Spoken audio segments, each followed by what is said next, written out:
क्यों होता है? तुलसी और शालिग्राम का विवाह। धार्मिक मान्यता के अनुसार देवउठनी एकादशी के दिन भगवान विष्णु नींद से जागते हैं। इसी दिन से शुभ कार्यों की शुरुआत भी होती है। देवउठनी एकादशी से जुड़ी कई परंपराएं हैं।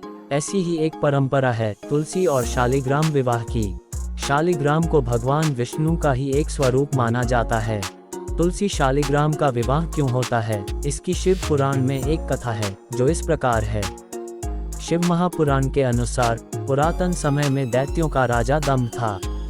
वह विष्णु भक्त था। बहुत समय तक जब उसके यहाँ पुत्र नहीं हुआ तो उसने दैत्यों के गुरु शुक्राचार्य को गुरु बनाकर उनसे श्री कृष्ण मंत्र प्राप्त किया और पुष्कर में जाकर घोर तप किया।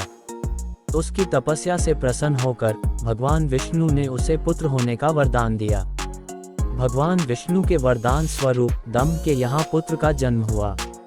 इसका नाम शंखचूड़ रखा गया। जब शंखचूड़ बड़ा हुआ तो उसने पुष्कर में जाकर ब्रह्मा जी को प्रसन्न करने के लिए घोर तपस्या की।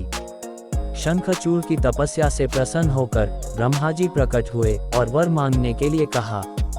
तब शंखचूड़ ने वरदान मांगा कि मैं देवताओं के लिए अजेय हो जाऊं। ब्रह्मा जी ने उसे वरदान दे दिया और कहा कि तुम बदरीवन जाओ। वहां धर्मध्वज की पुत्री तुलसी तपस्या कर रही है, तुम उसके साथ विवाह कर लो। ब्रह्मा जी के कहने पर शंखचूड़ बदरीवन गया। वहां तपस्या कर रही तुलसी को देखकर वह भी आकर्षित हो गया। तब भगवान ब्रह्मा वहां आए और उन्होंने शंखचूड़ को गांधर्व विधि से तुलसी से विवाह करने के लिए कहा। शंखचूड़ ने ऐसा ही किया। इस प्रकार शंखचूड़ व तुलसी सुखपूर्वक विहार करने लगे। शंखचूड़ बहुत वीर था। उसे वरदान था कि देवता भी उसे हरा नहीं पाएंगे। उसने अपने बल से देवताओं, असुरों, दानवों, राक्षसों, गंधर्वों, नागों, किन्नरों, मनुष्यों तथा त्रिलोक के सभी प्राणियों पर विजय प्राप्त कर ली।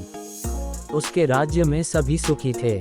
वह सदैव भगवान श्री कृष्ण की भक्ति में लीन रहता था। स्वर्ग के हाथ से निकल जाने पर देवता ब्रह्मा जी के पास गए और ब्रह्मा जी उन्हें लेकर भगवान विष्णु के पास गए। देवताओं की बात सुनकर भगवान विष्णु ने कहा कि शंखचूड़ की मृत्यु भगवान शिव के त्रिशूल से निर्धारित है। ये जानकर सभी देवता भगवान शिव के पास आए। देवताओं की बात सुनकर भगवान शिव ने चित्ररथ नामक गण को अपना दूत बनाकर शंखचूड़ के पास भेजा। चित्ररथ ने शंखचूड़ को समझाया कि वह देवताओं को उनका राज्य लौटा दे, लेकिन शंखचूड़ ने कहा कि महादेव के साथ युद्ध किए बिना मैं देवताओं को राज्य नहीं लौटाऊंगा। भगवान शिव को जब ये बात पता चली तो वे युद्ध के लिए अपनी सेना लेकर निकल पड़े। शंखचूड़ भी युद्ध के लिए तैयार होकर रणभूमि में आ गया। देखते ही देखते देवता व दानवों में घमासान युद्ध होने लगा। वरदान के कारण शंखचूड़ को देवता हरा नहीं पा रहे थे। शंखचूड़ और देवताओं का युद्ध सैकड़ों सालों तक चलता रहा। अंत में भगवान शिव ने शंखचूड़ का वध करने के लिए जैसे ही अपना त्रिशूल उठाया तभी आकाशवाणी हुई कि जब तक शंखचूड़ के हाथ में श्रीहरि का कवच है और इसकी पत्नी का सतीत्व अखंडित है तब तक इसका वध संभव नहीं होगा। आकाशवाणी सुनकर भगवान विष्णु ब्राह्मण का रूप धारण कर शंखचूड़ के पास गए और उससे श्रीहरि कवच दान में मांग लिया। शंखचूड़ ने वह कवच बिना किसी संकोच के दान कर दिया। इसके बाद भगवान विष्णु शंखचूड़ का रूप बनाकर तुलसी के पास गए। वहां जाकर शंखचूड़ रूपी भगवान विष्णु ने तुलसी के महल के द्वार पर जाकर अपनी विजय होने की सूचना दी। ये सुनकर तुलसी बहुत प्रसन्न हुई और पति रूप में आए भगवान का पूजन किया। तुलसी का सतीत्व भंग होते ही भगवान शिव ने युद्ध में अपने त्रिशूल से शंखचूड़ का वध कर दिया। कुछ समय बाद तुलसी को ज्ञात हुआ कि यह मेरे स्वामी नहीं है। तब भगवान अपने मूल स्वरूप में आ गए। अपने साथ छल हुआ जानकर शंखचूड़ की पत्नी रोने लगी। उसने कहा, आज आपने छलपूर्वक मेरा धर्म नष्ट किया है और मेरे स्वामी को मार डाला। आप अवश्य ही पाषाण हृदय हैं, अतः आप मेरे श्राप से अब पाषाण होकर पृथ्वी पर रहें।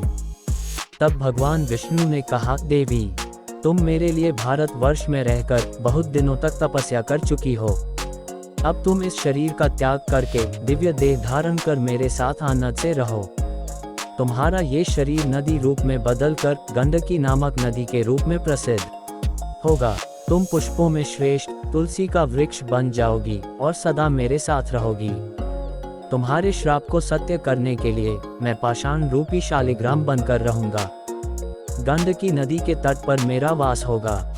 नदी में रहने वाले कीड़े अपने तीखे दांतों से काट काट कर उस पाषाण में मेरे चक्र का चिन्ह बनाएंगे। धर्मालुजन तुलसी के पौधे व शालिग्राम शिला का विवाह कर पुण्य अर्जन करेंगे। परंपरा अनुसार देव प्रबोधिनी एकादशी के दिन भगवान शालिग्राम व तुलसी का विवाह संपन्न कर मांगलिक कार्यों का प्रारंभ किया जाता है। मान्यता है कि तुलसी शालिग्राम विवाह करवाने से मनुष्य को अतुल्य पुण्य की प्राप्ति होती है।